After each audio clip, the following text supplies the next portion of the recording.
समर्थ doctor rakhi आज मंगळवारी काय करायचं हे सांगण्यासाठी आले. मंगळवार आज खूप महत्वाचा मंगळवार आहे. आज आहे अष्टमी. सूर्याला जल द्यायचं आहे. गणेशजीला लाल गुलाब, लाल जास्वंद अर्पण करायचं आहे. दुर्वा अर्पण करायचे आहेत. शंकराच्या पिंडीवर तुम्हाला जल अर्पण करायचं आहे.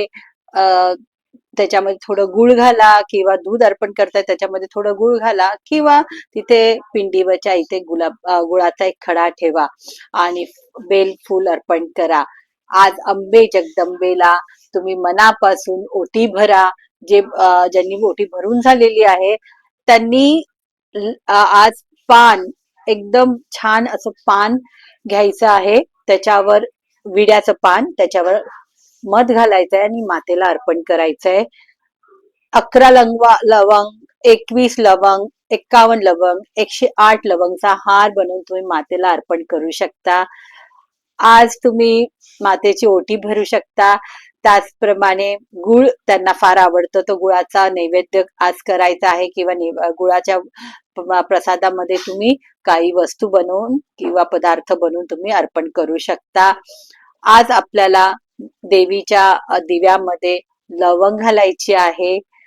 देवीला दिलेल्या पानामध्ये सगळं छानपैकी अर्पण करायचं आहे. त्याला विड्याचं भरीव पान, गोड पान असतं त्याच्यात गुलकंद वगैरे असतं, असंही पान तुम्ही भरीव पान अर्पण करा. हनुमंताच्या मंदिरामध्ये संध्याकाळी तुम्हाला चमेलीचे तेल अर्पण करा, राईचं तेल अर्पण करा व एक विड्याचं पान, पूर्ण भरीव पान तुम्ही अर्पण करा. त्याच्यामध्ये गुलकंद आणि सगळं असलं पाहिजे. अशा प्रकारे आणि हे प्रसादामध्ये तुम्ही बेसनचे लाडू किंवा गुळ चणे असा प्रसाद तुम्ही करा आणि सगळ्यांना वाटा. जर तुम्हाला आपल्या काही दानामध्ये द्यायचं झालं तर आपल्याकडे येणारे कर्मचारी आहे, जसे वॉचमन आहे, स्वीप, कचरा उचलणारे आहेत, जे आपल्या बिल्डिंगमध्ये कामगार आहेत, त्यांना तुम्ही आज गुळाचे काही पदार्थ प्रसाद म्हणून किंवा असं तुम्ही त्यांना खायला द्या. त्यांना एखाद्या व्यक्तीला वस्त्र दान करा, शर्ट पॅन्ट किंवा साडी वगैरे जसं तुमच्या पद्धतीने असेल त्याप्रमाणे. आज पूजनही करतात. अष्टमीला कन्यापूजनचं खूप महत्व आहे. सप्तमीलाही खूप महत्व आहे.